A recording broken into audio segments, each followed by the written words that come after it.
कर्नाटकामध्ये कन्नडिगांची मुजोरी बघायला मिळाली आहे। महाराष्ट्र एटीएसला कर्मचाऱ्यालाही फसवलं गेलंय। कर्मचाऱ्याला काळं फासण्यात आलेलं आहे। महाराष्ट्र एसटीला कर्मचाऱ्याला काळं फासलं गेलंय। एसटी कर्मचारी आहे, महाराष्ट्र एसटी कर्मचारी, त्याला काळं फासण्यात आलंय। चित्रदुर्ग इथं कन्नड रक्षण वेदिकेच्या गुंडांनी प्रताप केलाय।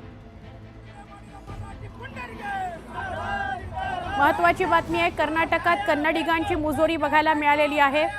महाराष्ट्र एसटीतल्या कर्मचाऱ्याला काळं फासण्यात आलंय। चित्रदुर्ग इथं कन्नड रक्षण वेदिकेच्या गुंडांनी हा प्रताप केलाय। काही व्हिडिओ आणि व्हिज्युअल समोर आलेत। आमचे प्रतिनिधी प्रकाश बेळगोजी यांना अधिक विचारूया। प्रकाशजी, काय नेमकं घडलंय, केव्हाची ही घटना आहे? ही काल रात्री 9:30 वाजताची घटना आहे। कर्नाटकामधल्या चित्रदुर्ग मधली ही घटना आहे।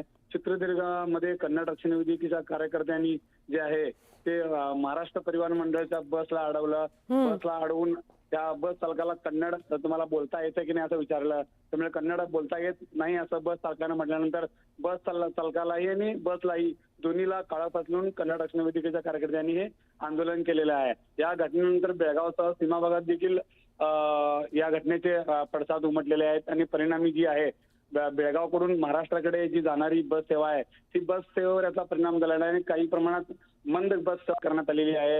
एका दुसरी बस जी आहे ती महाराष्ट्रात जात आहे आणि इतर बस सगळ्या फक्त निपाणी डेपो पर्यंत जात आहे। बरोबर, धन्यवाद। आपण माहिती दिलीत प्रकाशजी त्याबद्दल। कुठलाही अनुचित प्रकार घडू नये म्हणून हा निर्णय घेतला गेलाय की कमीत कमी सेवा ये जा करतील महाराष्ट्र आणि बेळगावच्या दरम्यानच्या।